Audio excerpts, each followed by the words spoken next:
This video is on why you find it so hard to say no to people, even when you want to. Now, you know the feeling. Somebody asks you for a favor or to do something for them, maybe to drop your prices or just to bend in a way that doesn't feel comfortable. But before you've even had a thought, a second to think about, do I actually want to do this or not? The word yes has already blurted out of your mouth. Without any hesitation, without any time to think about it or even consider, you've already agreed to doing this thing, and now you're kicking yourself for being so stupid for having said yes, and you can't change it or go back on it now. This isn't some conscious decision you're making. This is an automatic reflex in your body. And in this video, I'm going to explore where it actually comes from and what you can do about it so you can start saying no in those moments that really matter.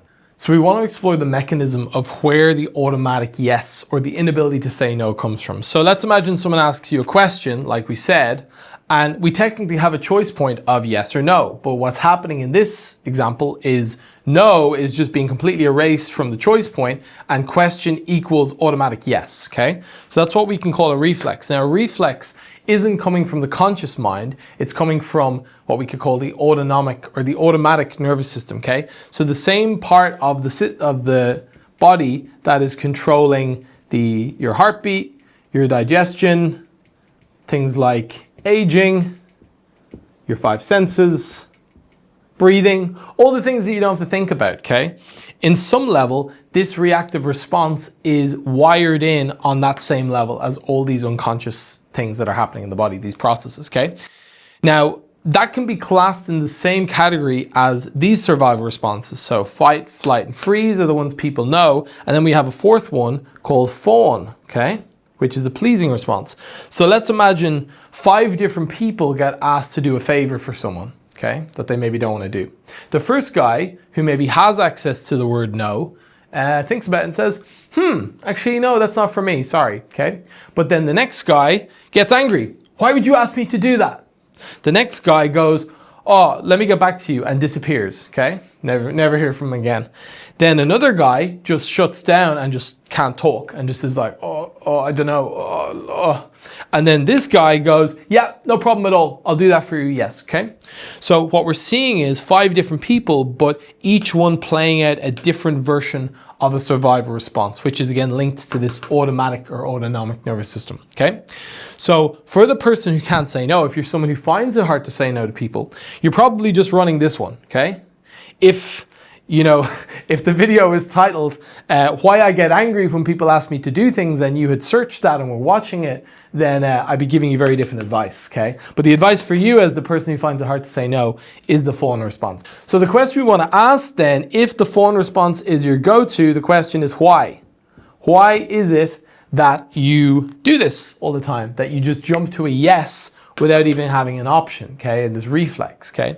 Well, the reason it is probably because it worked at some point, okay? At some point, your system learned that saying yes and fawning actually worked well for your getting your needs met and for your survival ultimately. So it's just kind of locked it in as the default response, and that's why it's going to do it every time, okay? There's probably some deep belief running underneath that if I say yes to everything, then I will always be safe, okay? No equals danger, okay?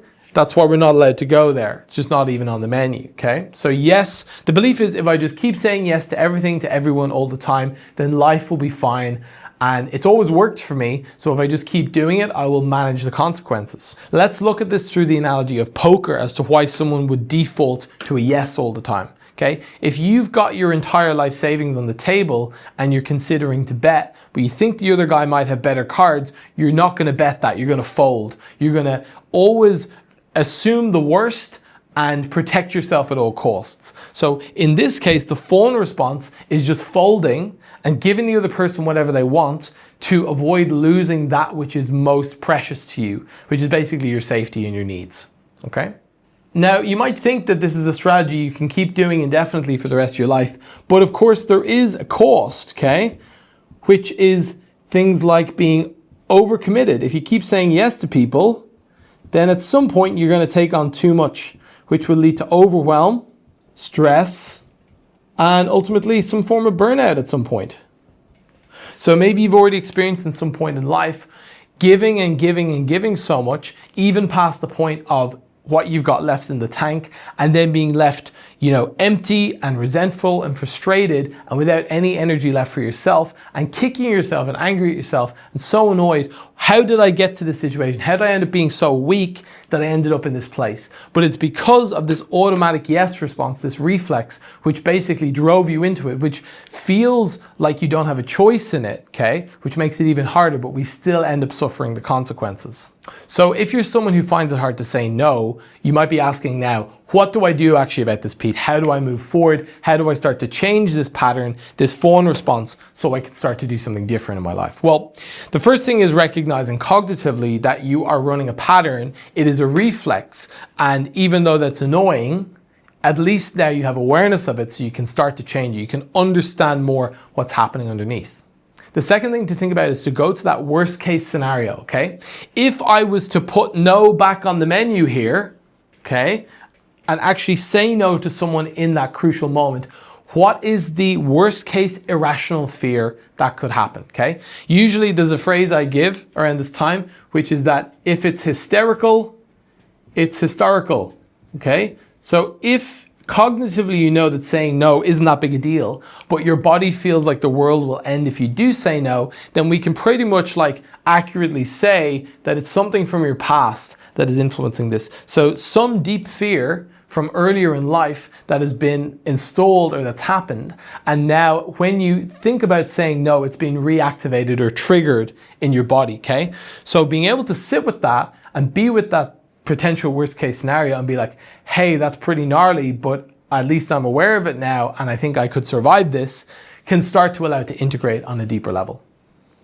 The next thing you can do is use the thing which I like to call the no sandwich, which I did another video on in the past. Okay, so here's the no sandwich. It's basically the meaty no sandwich between two slices of yes. So in order to say no, you can kind of take a moment and say, hey, I'd like to think about this for a second, and then delivering the no in a way that is actually surrounded by two yeses. So it tricks your system into still believing you're being positive, but you're actually delivering a no. So that could say something like, thank you for asking me to do this. Unfortunately, I won't be available, but I hope it goes really well for you. Okay? So in this way, we're basically sandwiching the negative between two positives. Our autonomic nervous system and our fawn response still feels like it's getting its fix, okay? And we're not being this super selfish, arrogant person saying no all the time, okay? But ultimately, you still deliver the message and get what you want.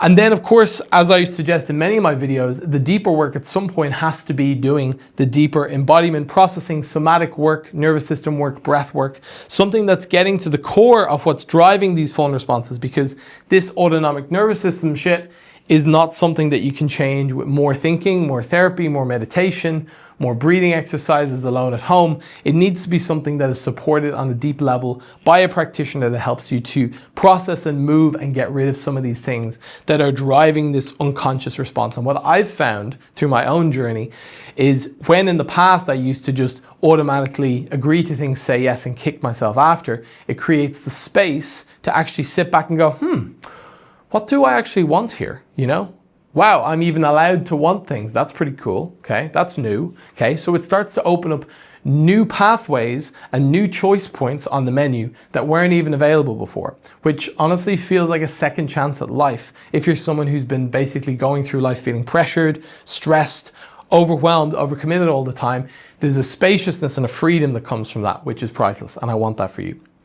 So in summary, basically, your mind won't think your way out of this. The body ultimately needs to change things on the level of the nervous system, but there are pathways forward. So I hope all this makes sense. I hope you're starting to get it, that maybe the word no is not so far out of your vocabulary as you thought. If you have more questions on any of this or how to move forward with some of these, let's say, deeper embodiment practices, somatic practice, my email is in the description below. Leave a comment if you have any questions or for any other videos like this that you'd like to see. And I try to respond to all comments in the first 24 to 48 hours. Subscribe to the channel. Thanks for watching, and I'll see you in the next one.